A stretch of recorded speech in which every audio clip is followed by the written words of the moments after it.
I was sent a minor but not insignificant provocation yesterday that landed in my heart like a hot spear tipped with, what's that stuff called? Greek fire that they used? The Byzantines? It's like a spear that went right through me, dear Worth.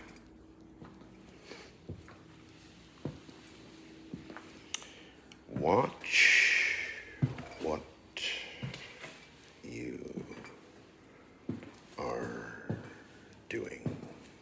What you are doing. 5 words.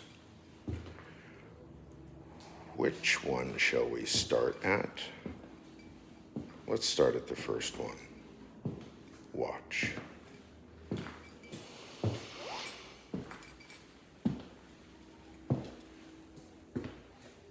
Dear Worth,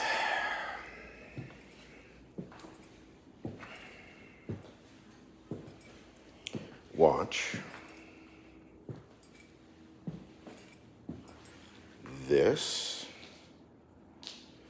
is the true intellectual hair. Air? H-E-I-R. H-A-I-R. Hair. H-E-R-E. Here. Hair. Air. Here. Jan didn't have this hair. I am the heir of Jan Cox.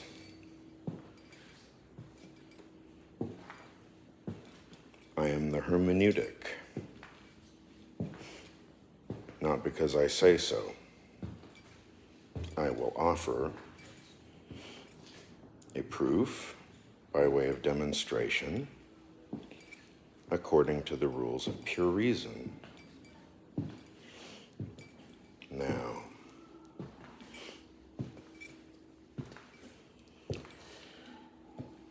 what? So we did watch, I guess, because you have to watch my hair. I am the heir of Jan Cox.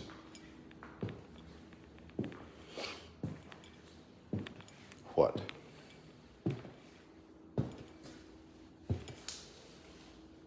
What really is a bit of an accident. It began when my mother Dale, while I was in the 6th grade, went to a quilting workshop. Somewhere maybe in Monterey, Carmel, something. Nancy Crow, quilting workshop. Very rigorous training, a kind of mystical discipline. It was very hard. And Dale already, being a master quilter, knowing all the standard traditional designs and patterns, Dale,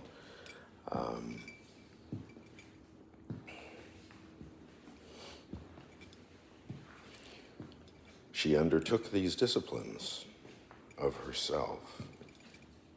She chose these disciplines because she was a proto-feminist in the 1960s. She was in San Francisco before it was San Francisco, and she left before it became San Francisco. By the time it was 68 or 69, she was already in psychoanalysis for many years. She moved to Los Angeles, in fact, to study with, work with, be the Anne Ellis and of Dr. Sam Correnti.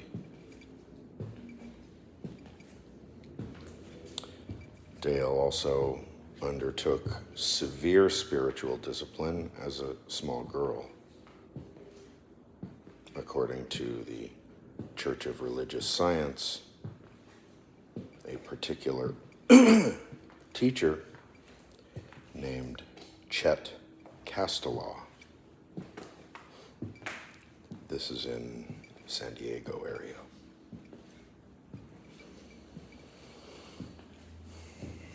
So that's Dale, perhaps around 10 years old, undertaking severe spiritual discipline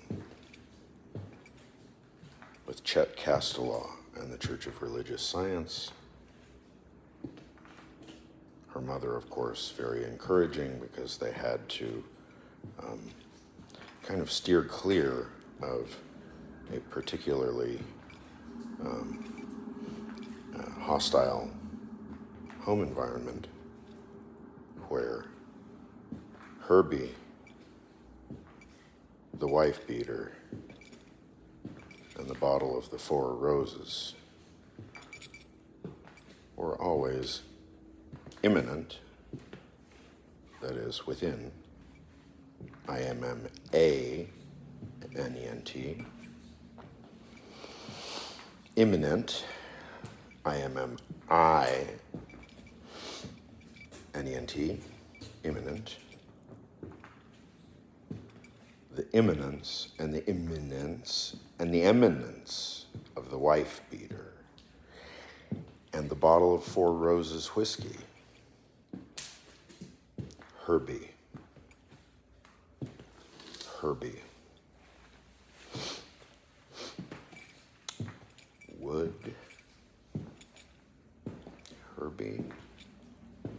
Wood. His sister was Pauline Wood Crozier. I don't know if it's related to the art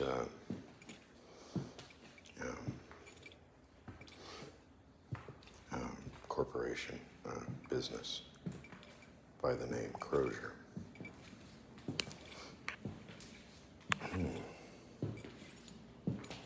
Severe spiritual disciplines and trials. Dale already had this, my mother already had this before adolescence, and once she was into adulthood, she had already transcended all of the categories of the typical cultural preoccupations. And she kept going further into Zen and more psychology and psychoanalysis and Sufism, Hinduism, chanting, Rajneesh type stuff, Gurdjieff type stuff, Terence McKenna, Timothy Leary, the whole thing. In other words, my mother is a spiritual religious mystic of the so-called west of the Rockies Protestant matriarchal line, as it's sometimes said. Apparently it's a very well-defined category. The west of the Rockies Protestant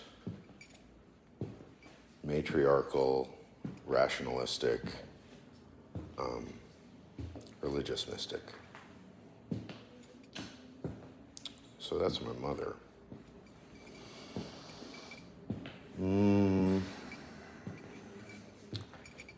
So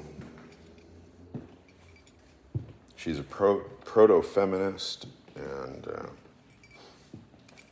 she's interested in different things and interested in Sufi music. After all, she's a Sufi.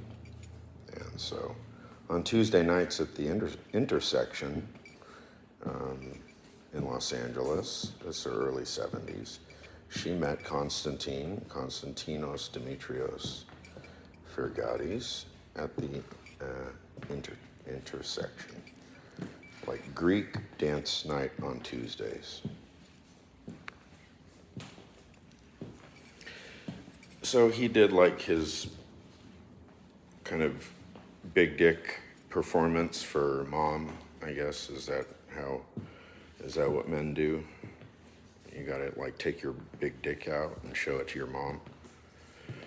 Right? So Constantine springs up and he like grabs Dale like he's a gorilla or something, and he drags her onto the dance floor like he's just like dragging lunch home or something. He drags onto the dance floor, and then if you're familiar with Greek sort of dancing in the circle there, the story goes, and she really romanticizes and idealizes this picture for, I don't know, perfectly understandable reasons, I suppose. That he really took charge. He was really super alpha dick. All right. That's cool, Mom. So it's a kind of interesting combination of a proto-feminist who is actually ideologically absolute no remainder feminism. I mean, she is as militant as a feminist as you can possibly get.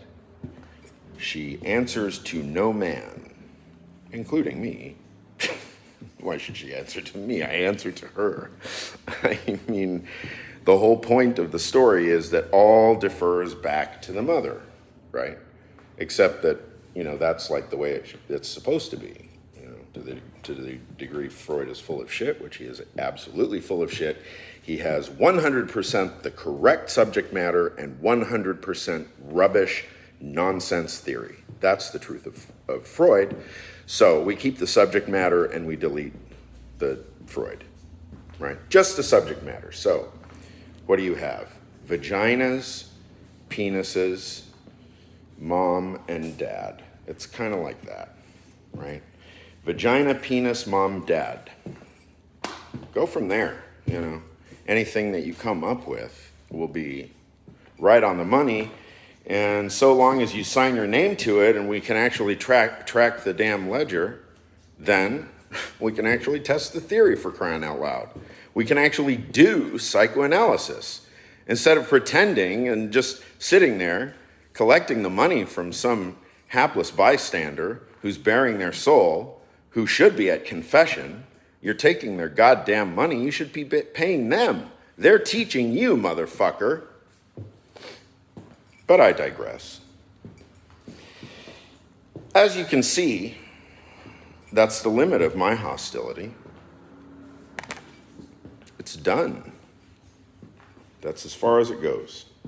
Because, as any card-carrying disciple of Jan Cox 101 knows, the only rule really is that no hostility is allowed. What does that mean? It means no hierarchy. It means no verticality. So, roughly we get incipit Derrida, Deleuze, maybe even Foucault. Why not? Foucault's sort of like the punk version, right? Fuck the police version. Worth Baldwin. Fuck the police.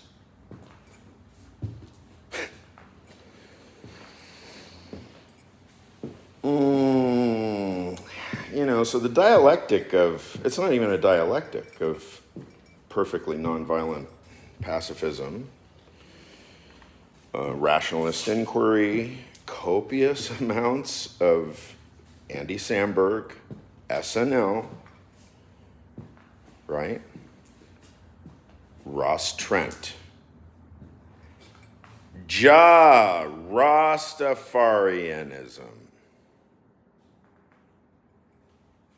Yes, I. Ross Trent. But ding ding ding ding, whoa. I and I. Excuse I.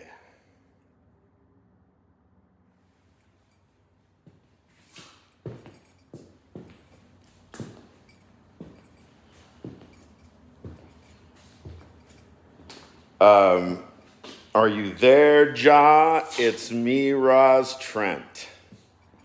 Are you there, Ja? It's me, Roz Trent. Rastafari. I and I. Not you and me. Not me and you. And dear Boober, it's not I and thou. And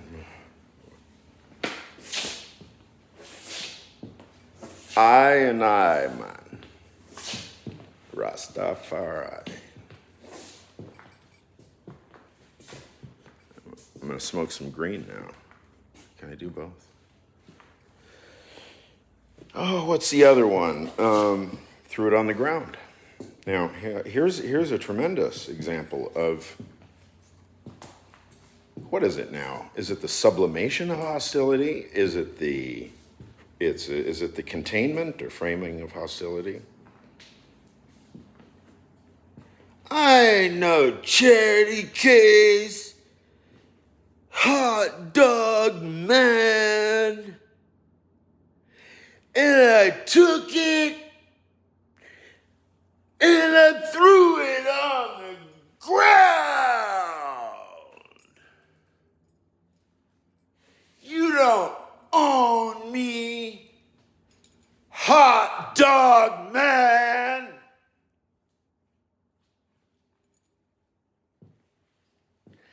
I ain't part of your system. And man, I threw it on the ground.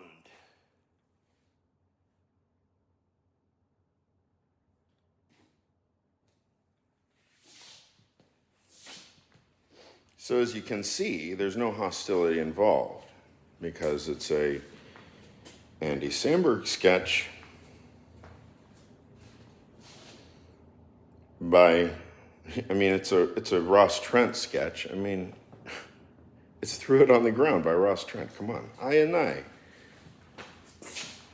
Irie.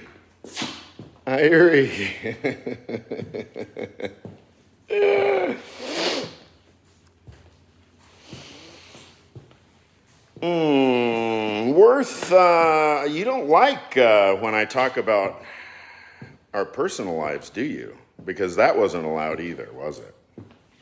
Oh, what was not allowed? What was the third rule? You're not allowed to say the word I? Well, fuck you, man. I and I. You're going to start getting a lot of I. And not an abstract I of Kantian apperception. You get that too. No, you're getting a real concrete I named Dimitrios Konstantinos Ferragadis. I am an Irish, Swedish, not in any particular order, Wyomingan cowboy from Laramie, Wyoming.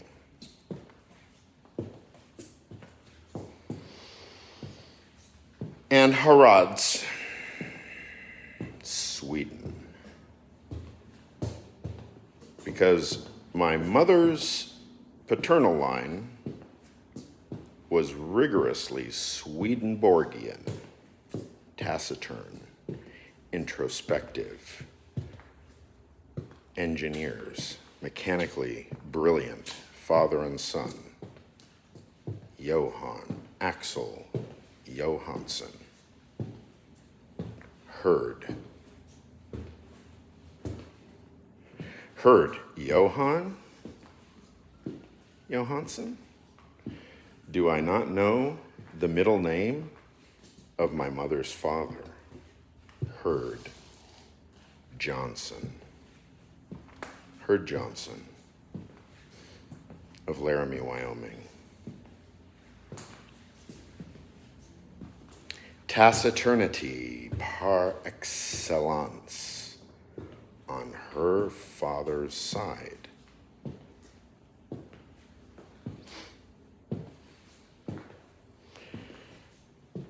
Herd died in a blizzard when Dale was 5. Incipit. Idealized image of Swedenborgian taciturnity and engineering ingenuity. Sorry.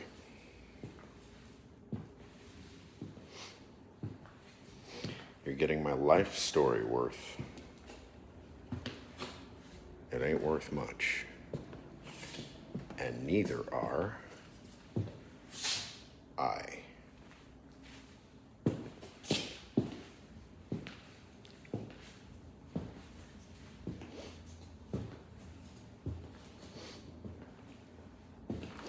It's very strange that the true intellectual heir of Jan Cox should be worth so little. But I am indeed worth quite little. As an Oedipal player, as one who can discipline or punish or both, or as one who can experience either or both, or Oedipal dynamics, meaning mom and dad stand in front of child several times a day from 5 years old to 10 years old. They fight, they resolve, and then they symbolize, all in the presence of the child, multiple times a day. This is modeled several thousand times. Along with discipline and punishment, what do you get? By the time of puberty, you've got a well-trained repression machine. And I was given none of this. So you all were always dealing with a psyche that has been perfectly and never repressed, perfectly unrepressed psyche. It is the veritable religious tradition that I was raised in.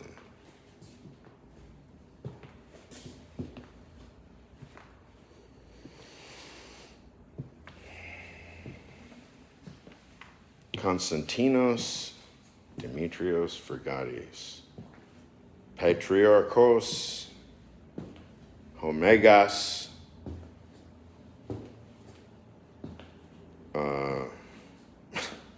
I'm going to botch the Greek, Byzantium, Omegas, or Konstantinos, Hagias Konstantinos, Megas, Apo Constantinopoli,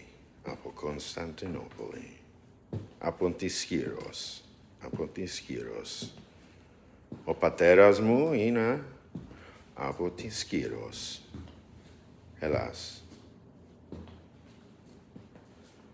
Milao poliligo Ellenica, Allah. Milao Ellenica Philosophica, signomi. Archaea Ellenica Philosophia.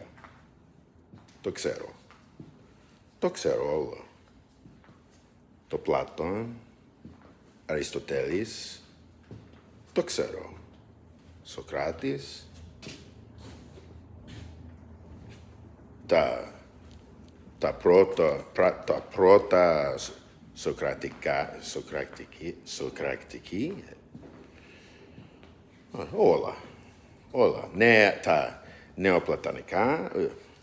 neoplatonico,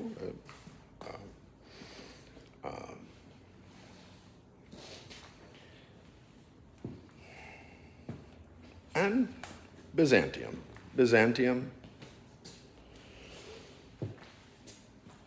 I know not very much about, but I know it's all fine.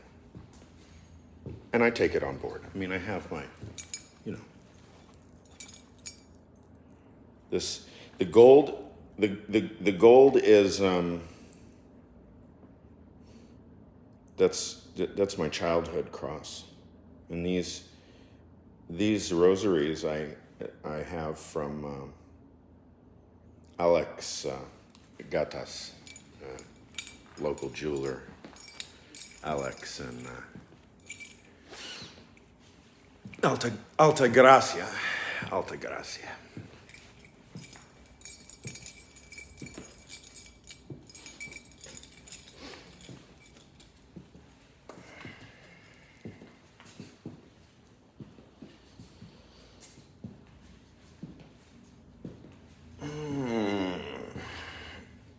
Well, my father, Konstantinos Fergatis, really only values one thing, and he incessantly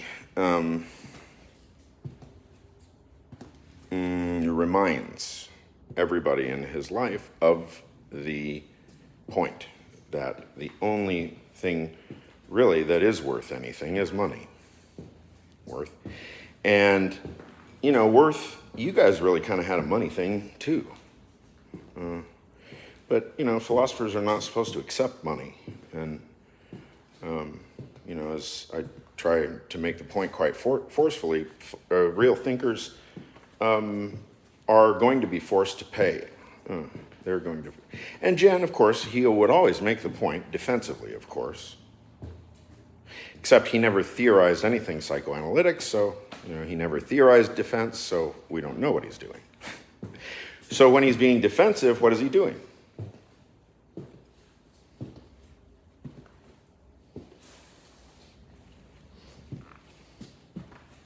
See, when I lose my train of thought, I'll tell you. That's how much combustion is happening in my brain. You know you're really thinking the more you lose your train of thought.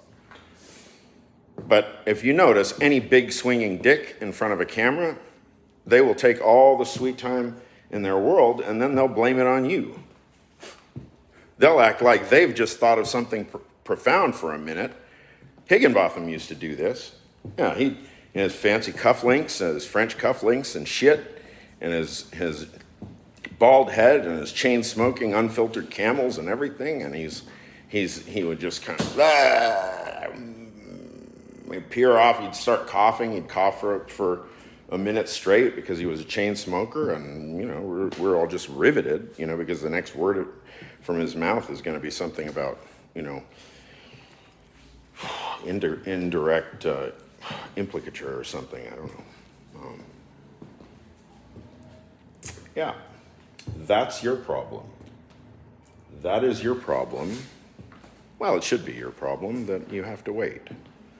Because life is just all about being a trial of pure patience, I suppose. So, the original flyer for Jan Cox that Bill Peterson handed Dale and I, some of the main theses that were expounded there was like he had all the time in the world. He was his time, in fact. And in between his I and his me was literally all the time in the world. Yeah, well, in Kippet, Graham Priest and who? Sylvan. Between the I and me was literally all the time in the world? Well, they already formalized non-classical logic in the early 70s, so Jan was just putting the group together and already the entire edifice was gone. But, he was afraid to engage with any thinker, so he refused to cite sources. He would never engage with text line by line. It is true, he quite scrupulously refused to talk about himself, which of course I turn on its head. You guys are stuck with all my inner details, all my little idiosyncrasies and my masturbation habits and, my bathroom habits. my information about all my sexual partners. You're going to get all of it, because all of that Jan never theorized. So that was the limit. And the true intellectual heir of a teacher always finds the limit, transcends it, and then proceeds to have breakfast on a Tuesday morning. Because for a real thinker to make quick work of basically any fucking buddy is, the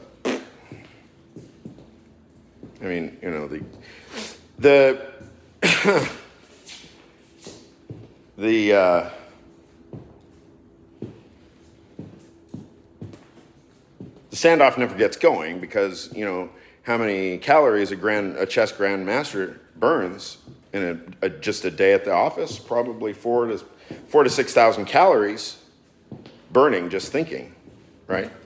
But that's just at work, right? I'm doing that 24/7. So, how many calories do I burn in a day thinking? Worth, Baldwin. Because there ain't no way any of you are thinking as hard as I am. And again, I will give you the proof by way of demonstration. I was 15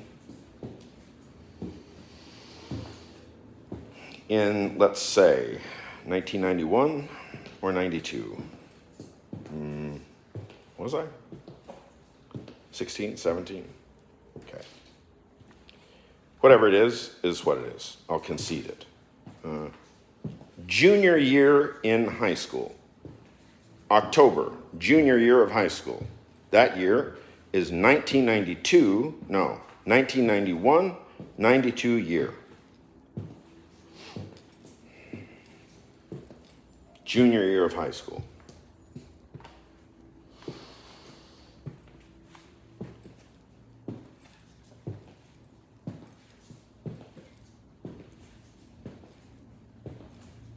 '92 to 2005, Jan was alive. That's 8 plus 5. What's 8 plus 5? 13. 13 years of my life were spent in an absolute crucible and mystical trial of intellectual struggle with my teacher, Jan Cox.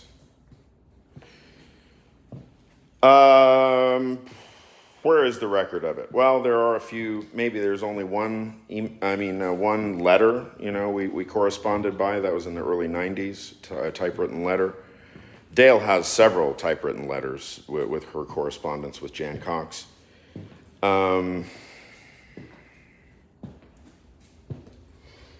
There is an email record. It's probably archived somewhere, and I would actually be interested in if somebody has access, again, Worth, Baldwin, access to the email archive, like his personal emails.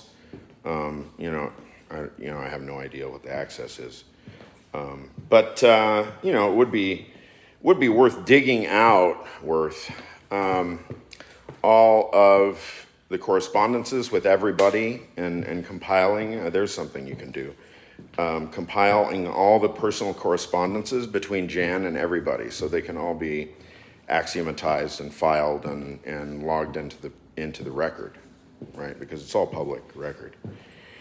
Of course, that includes my correspondence, which I would actually really love to see. I would love to see which buttons I had pushed, because, I found limits. When it came clear that he'd never heard of Jacques Derrida, nor was he interested, I was like, oh, bye-bye. Took me 11 years to start finding Jan's mistakes, but, I did it before he died. There was never any way for me to tell him, because he would never have a Gottlob Frege moment, right? Like, oh shit, Dimitri, you're right. Like, oh my God, my life was a mistake, right? Like Frege did, like a real man does. Oh fuck, my life was a mistake. Oh well, die miserably. with no friends, you know. Do it like Frege. I mean, Jan was kind of a pussy, right? Like, oh, hang around me, give me money, support me. It's work. And then he would defend himself and say, expense is mine. Bravo, Jan. Your mother's dead, man. Like, why didn't he ever talk about his mother? Where's Jan's father? Where's his mother? Who is Jan? Is he a street urchin? Is he a prince? Is he a king? Is he a judge? Is he a theologian? Is he a philosopher? Who is Jan? Worth? Baldwin?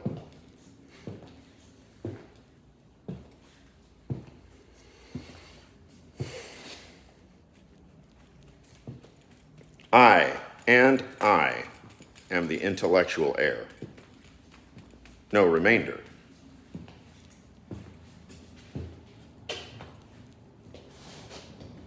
I had existed for 15 years and then spent the next 13 years of my life on a very intimate daily basis with Jan Cox.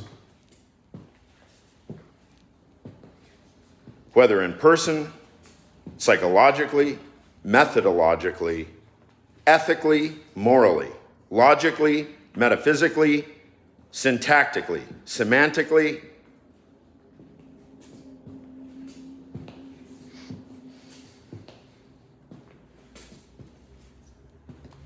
So I spent 15 years, no, 11.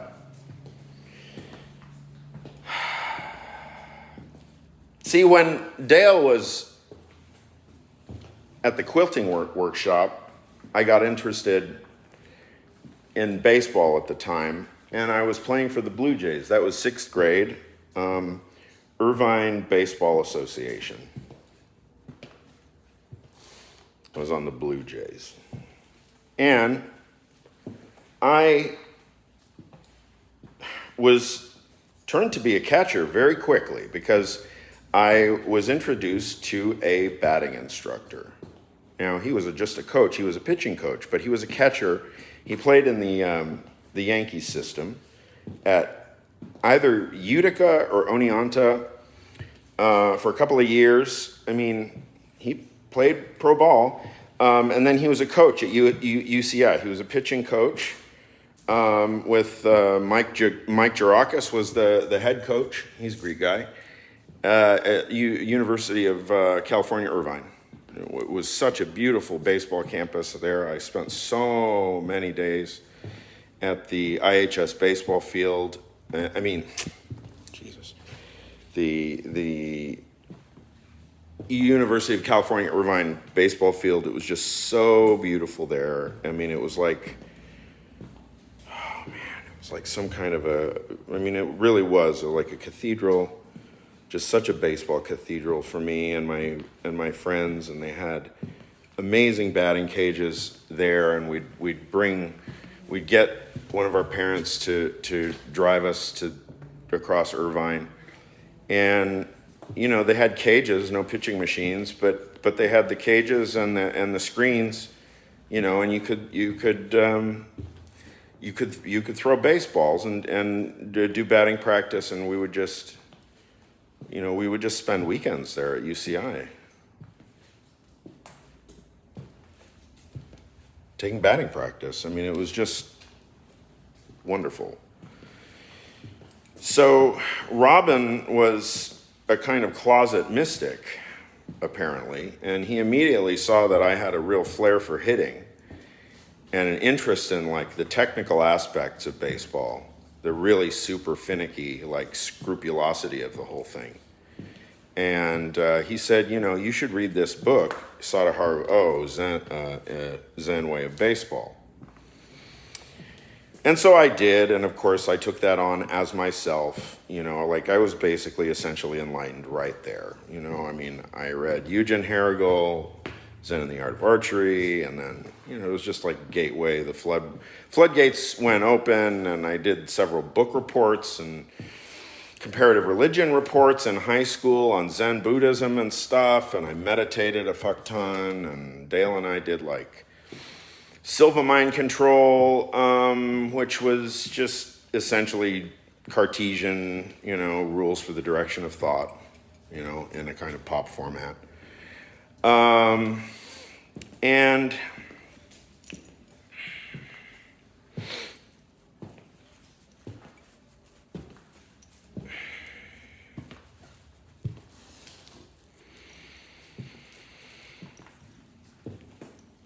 so 15 years and then 13.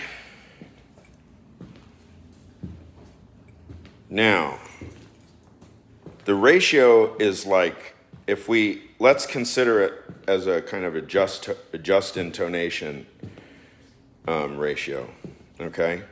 So you have 13 over 15. No, it would be 15 over 13, right? The bigger one goes on top. 15 over 13. And then I was trying to do the arithmetic. Like, let's suppose y'all met Jan in like 1970, and let's say the average person in the group was, say, 30 years old. I mean, I know it's a big range, but I mean, you might have had some people in the mid-20s, but to my recollection, I didn't see anybody that was under 30. Ever, to my recollection. There was a child once at one of the peripheral parties. That's about all I can remember. But this was just an acquaintance. So 1970 to 2005. So Jan was teaching most actively between 1970 and 2005. That's 35 years.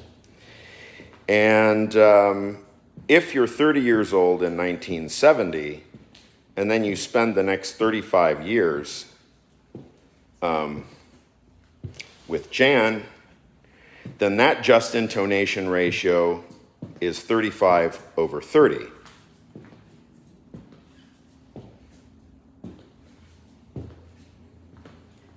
(35 over 30). These are very near to one another. You had 30 years of your life where you were probably, look, you guys most of you grew up in Atlanta, you're in the South. I mean, you probably got whipped every day. You got lots of discipline and punishment, all kinds of crazy Oedipal cross signals.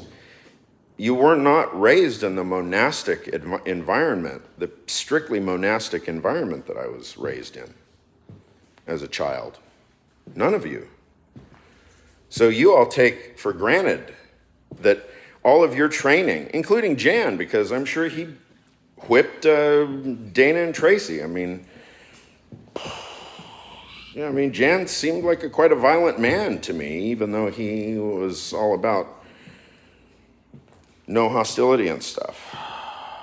But, I know what it's like in the South and being whipped. I spent my entire 4th grade year with my friends Andy and Tracy. They were whipped multiple times a day, not directly in front of me, but they were yanked into the side room, and then I heard the yells and screams and the whip, the snaps of the whip, the cracks of the whip on their bare asses. 4th grade, 5th grade. So my point is that with 30 years growing up in Atlanta or wherever you grew up in the South, all this training, all this Oedipal training that you've had and discipline and punishment and stuff, I mean, Jan appealed to all kinds of aspects of your kind of inner beast that you could just take for granted. So he could say, for example, well, fuck health, or, if you're horny, then go fuck, right? I mean, this is a profound teaching, and it is true, it turns out. I have verified it. But it took me 39 years of work to verify it. But anybody trained in sufficiently, a sufficient degree of Oedipal modeling between 5 and 10 years old will understand perfectly how to get laid. I mean, there's really no theoretical question, but for somebody who's never been formally, explicitly instructed how to get laid, the only way to figure it out is philosophically.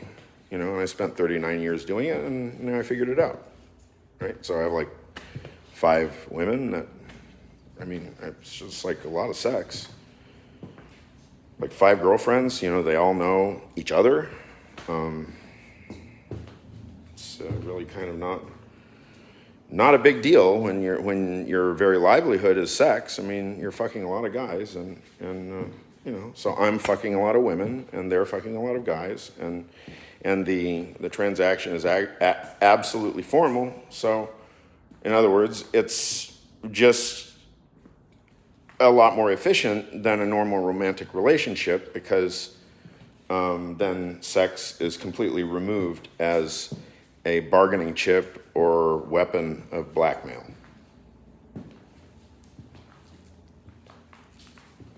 And as it turns out, you really can pay for love, because I received more love from these 5 women that I mentioned than I ever received from any girlfriend that I was ever involved with. And ladies, you know who you are.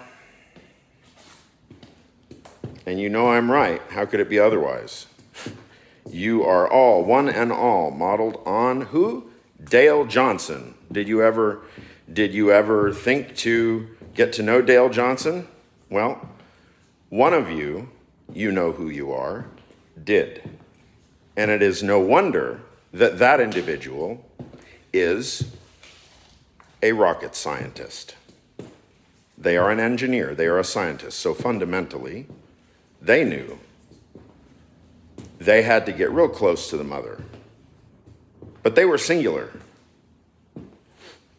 And then whatever had happened, had happened. And that came. Everything culminates, everything closes. Every process has a beginning, middle, and end. All new processes have to be started all the time. Or else then you just start spinning in your little hamster wheel, and that's not life. So, my proof, my demonstration, comes in the form of 2 just intonation ratios.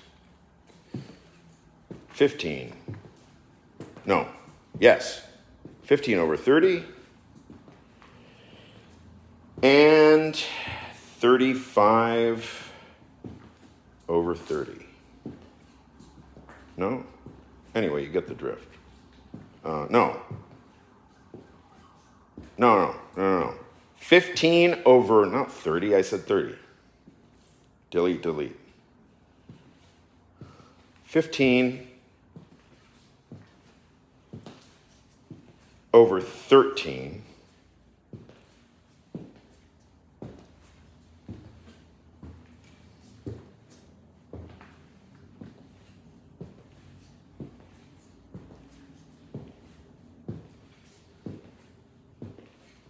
and 35 over 30. Now it's making me wonder. If we analyze it by these just intonation ratios, I'm actually not so sure how the difference is to be calculated. But the guiding intuition, because I'm not a mathematician, I know lots of you are in Atlanta. Somebody told me that. I don't have a mathematical bone in my body because I don't know how to engage in proceduralized thinking. I don't know how to follow rules. There's no verticality in me. There's no place for me to assert my rule assertion in the system, because I don't have a legitimate place in the system, except as one who, knows things about the system. But apparently that is rarely of any use to much of anyone. But all the important parts are about the discipline, the punishment, the Oedipal dynamics, which I claim to know nothing about, and I'm sure I'm going to be called on to defend the point, and I intend to defend the point as rigorously as possible, as scrupulously and ethically as possible, because after all, we're talking about my very psyche itself and its future and destiny. And being the sole legitimate intellectual heir of Jan Cox, as I am, you kind of have to listen to me now. One way or the other, you kind of have to listen to me now, because the group raised exactly one me.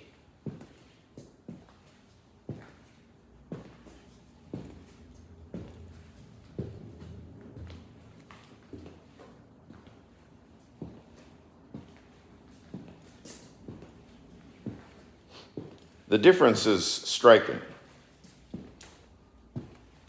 because it seems to be that I was actually born a person who could proceed under the maxim of no hostility and actually hold myself to that. Because in fact, Jan's teaching itself topples.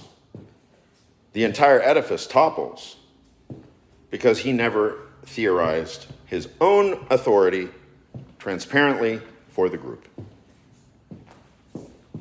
And such a thing a cult master shall never do.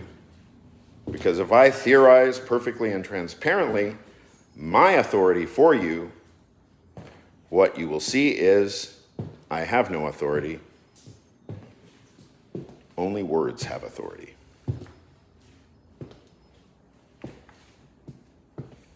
Only words have authority.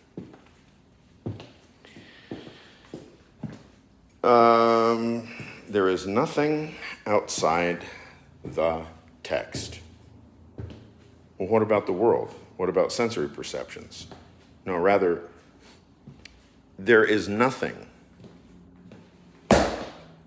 outside the text.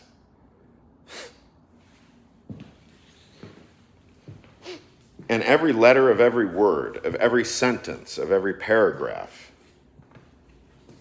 that we utter out of our mouths and sign our names to, we have already signed our names to. We have testified. We have testified on the record, under oath, before the tribunal of your own conscience, or God's mind, or karma, or you're always going to be left with some kind of quasi-theological, philosophico-religious remainder. So, how do you appropriate that remainder for yourself? How do you stand by that remainder? Are you transparent about it? Do you walk in good faith transparently with your language and explain to us all your childhood discomforts? Like when I was furiously masturbating? When I was 11 years old, I was furiously masturbating. I had the shower running, right? It was hot. Yeah, I mean, it was getting hot. I was I was masturbating, waiting for the water to get hot. And as I was just a few seconds before ejaculation, pow! The door opens, and there stands my mother.